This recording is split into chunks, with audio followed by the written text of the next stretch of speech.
peeps? Cool Boy Wrestling 101 back at it again with another video. We're going to talk about WrestleMania. Last night was night 1. Of course, night 2 is tonight. We'll get to that. There's going to be a prediction video that comes out later about night 2. But right now we're talking about night 1, and I'm going to just talk about, in my opinion, what were the most report-worthy moments from night 1 last night. And I mean truly report-worthy moments, but we'll get to that. Okay. Jacob Fatu and LA Knight. I didn't pay much attention to the match. I guess it was okay. I paid enough attention to it to, of course, see who won. Jacob Fatu was able to pull it off. It was kind of obvious. But I mean, I don't really know what to take away from the match. But yeah, Jacob Fatu is the new champion. Jey Uso won his first world title against Gunther. I was thinking Gunther was maybe going to win because the fact that I thought they were going to do something like that in a main event. Jey Uso winning the title. But I was caught off guard and I was caught by surprise. And Jey Uso won his first world title. And you know what? That is the better outcome. It's just that I just expected it to be a little bit different, but this is the better outcome. It only makes sense. Jey Uso winning his first world title. It's kind of a surprise, but I almost feel like now Jimmy has to catch up. He's gonna have to win a world title at some point. Maybe this could be a Jimmy and Jey feud for that world title down the line. I don't know, but we'll see.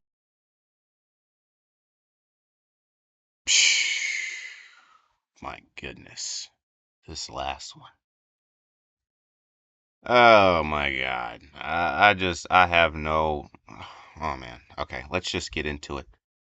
Midway through, CM Punk, Seth Rollins, Roman Reigns, which it was a good match. When I say this match was genuinely good, it was genuinely good. Like, this is one of the best matches. This was definitely the best match that happened that night. It was so many kickouts, just everything, pedigrees, go to sleeps, elbow drops from the top rope, spears, Superman punches, stomps. Like, every move, almost every move that's in every one of their arsenals was done. It was just a really good match, and all the kickouts, man, I can only do so much justice by reporting it here. It was just a really good match. It's one of the best matches that I've seen in recent time for sure. It was it was just engaging, man. But okay, about halfway through, Seth Rollins was trying to convince Roman Reigns that they should team up, and take out CM Punk first, and like you know how they try to do that.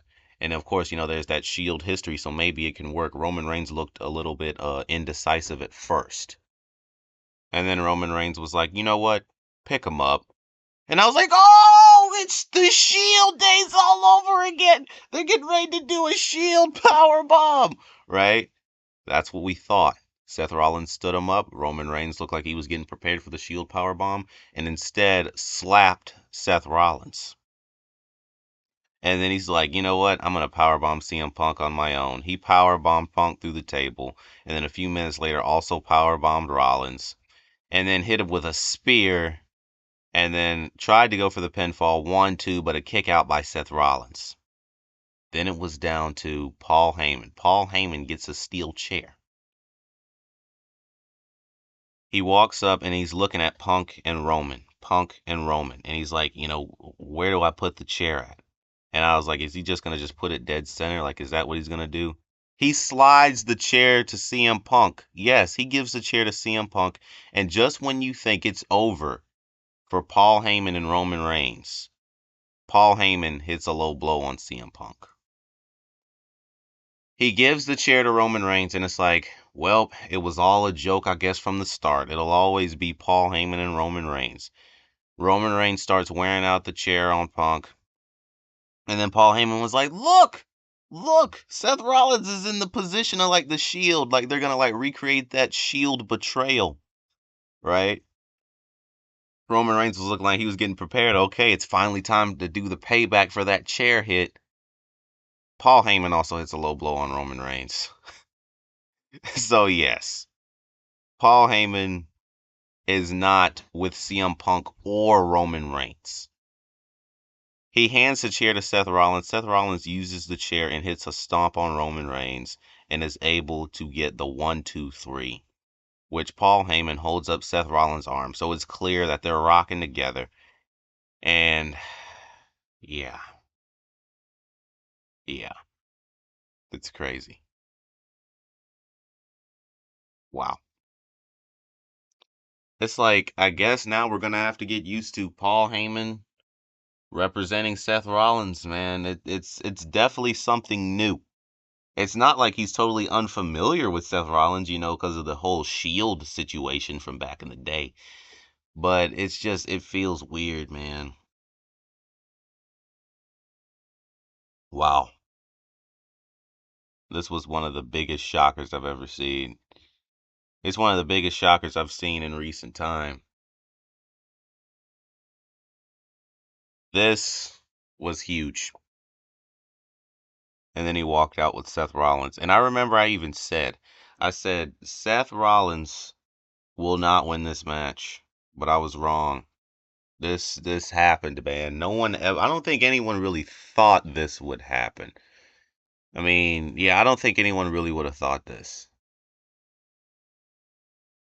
Maybe a few weeks ago, either all that was a setup that almost stomped you and now you owe me a favor, or maybe this was the favor for that almost stomp. Who knows? This looks like a plan, especially the way that Seth Rollins, it's like he already knew without even looking or turning around. Because I'm going to back up for a second. I'm going to share one more thing with you guys before I go.